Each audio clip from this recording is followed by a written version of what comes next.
Hello friends, நம்ம favourite சீரியலில் அடுத்து என்ன சுவாரஸ்யமாக நடக்குதுன்னு பார்க்குறீங்க. இந்த சுடர் இருக்கா இல்லையா, வீட்டில் பயங்கரமான டென்ஷனாக இருக்கா. ஏன் அப்படின்னு சொல்லி பார்த்தீங்கன்னா, நாளைக்கு காலையில் கல்யாணமே அதனாலயா அப்படின்னு சொல்லி பார்க்குறீங்க. அதுதான் இல்லை, இந்த மல்லியை தேடி விஜய் போயிருக்காரு. நாளைக்கு காலையில் நமக்கும் விஜய்க்கும் கல்யாணம். அதை மறந்துட்டு இந்த மல்லியை தேடி போயிருக்காருன்னா கண்டிப்பாக இது ரொம்பவே கஷ்டமான விஷயம்தான். அதுவும் சுடருக்கு இது இன்னும் ரொம்ப கஷ்டமான விஷயம். நம்ம ரேணுகா வேஷத்தில் இருக்கிறதுனால நம்மளால எதுவும் பண்ண முடியல. அதே நான் சுடரா மட்டும் இருந்தேன், அந்த விஜயை தாரா அடிச்சு கிழிக்கிற இதில் அவன் என் காலடியிலே விழுந்துக்கிடணும் அப்படின்னு பண்ணிடுவேன். இந்த ரேணுகா நல்லவளாக இருப்பா போல், யாருக்கிட்டையும் சத்தமாக கூட பேச மாட்டா போல்.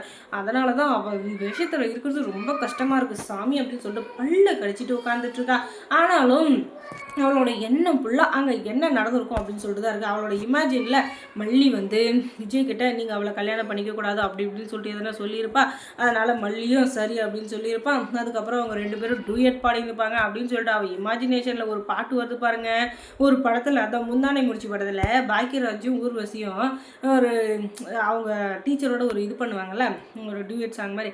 அந்த மாதிரி இவளோட இமேஜினேஷன் போயிடுச்சுன்னா பார்த்துக்கோங்களேன், அடச்சி கருமம் இந்த மாதிரியாக கூட இருக்கணும். நம்ம அழகு என்ன, நம்மளோட இது என்ன, நம்ம வேல்யூ என்ன, நம்ம ஸ்டேட்டஸ் என்ன, இந்த லெவலுக்கு அந்த மல்லி வருவாளா?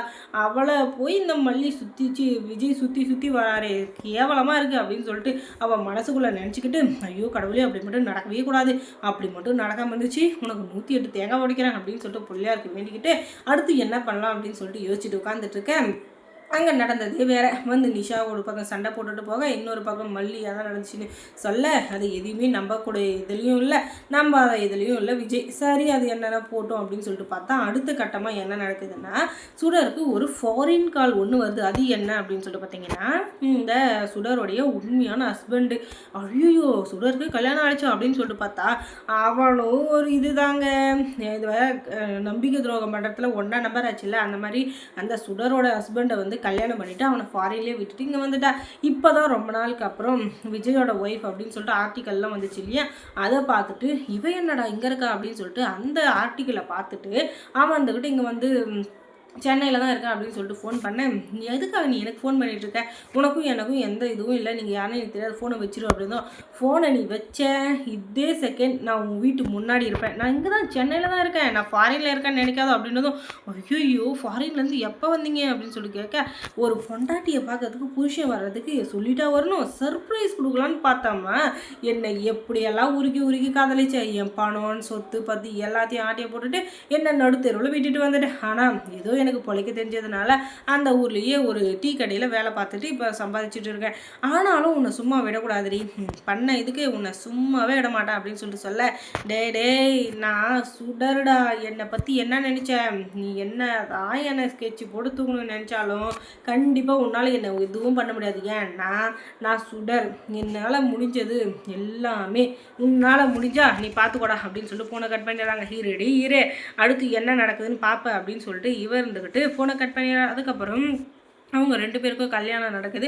அங்கே ஒரு வழியாக சமாதானம் ஆகி கல்யாணத்துக்கு வராங்க. அந்த நேரம் பார்த்து இந்த சுடரோட புருஷன் அந்த இடத்துக்கு வந்து சேர, ஐயோ என்னடா இதுவும் சொன்ன மாதிரியே வந்துட்டான், கல்யாணத்தை தத்து நிறுத்திடுவானோ அப்படின்னு சொல்லிட்டு ஒரு 5 நிமிஷம் இருங்க ரெஸ்ட் ரூம் போயிட்டு வரான் அப்படின்னு சொல்லிட்டு அந்த இடத்துலேருந்து மணவீட்டிலேருந்து கிளம்பி பாத்ரூமுக்கு போகிறான். அங்கே போனால் அந்த ஹஸ்பண்டு அங்கேயே நின்றுட்டுருக்கான். அடப்பாவி உனக்கு என்னடா பிரச்சனை, என்னடா வேணும்னு என்னை ஏமாற்றி கல்யாணம் பண்ணி அங்கே தனியாக விட்டுட்டு நீ இங்கே வந்து விஜயன்ற ஒருத்தனை கல்யாணம் பண்ணி செட்டில் ஆனான்னு பார்க்குறேன்.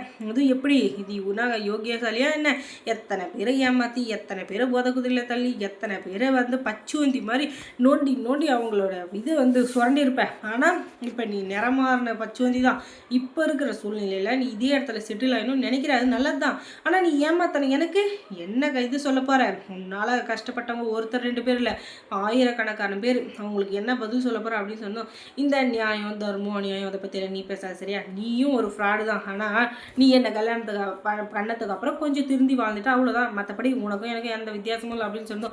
வித்தியாசம் இருந்தாலும் இல்லைனாலும் உன்னை நான் ஏற்றுக்கிட்டேன், உன்னை நான் கல்யாணம் பண்ணி நம்ம 2 பேரும் புருஷன் நிறைய வாழ்ந்துருக்கோம். ஆனால் நீ என்னை விட்டு போகிறது கண்டிப்பாக ஏற்றுக்க முடியாது அப்படின்னு சொல்ல, உன்னால் முடிஞ்சதை பண்ணிக்கோனல, இந்த பாரு இப்போ கமிஷனர் ஆஃபீஸ்க்கு ஃபோன் பண்ணுறேன், அதுக்கப்புறம் என்ன நடக்குது பாரு அப்படின்னு சொல்லிட்டு அவன் மிரட்ட, ஒரே இதுவாக ஒரு சீரியஸ்னஸாக போயிட்டுருக்கு நம்ம மல்லி சீரியல். அதுக்கப்புறம் மல்லி சீரியலில் என்ன சுவாரஸ்யமாக நடந்திருக்கும் நீங்கள் தெரிஞ்சுக்கணுன்னா நம்ம சேனலில் சப்ஸ்கிரைப் பண்ணுங்கள். அதோட பக்கத்தில் இருக்க அந்த பெல் ஐக்கானை கொஞ்சம் கிளிக் பண்ணி விடுங்க. தேங்க்ஸ் ஃபார் வாட்சிங்.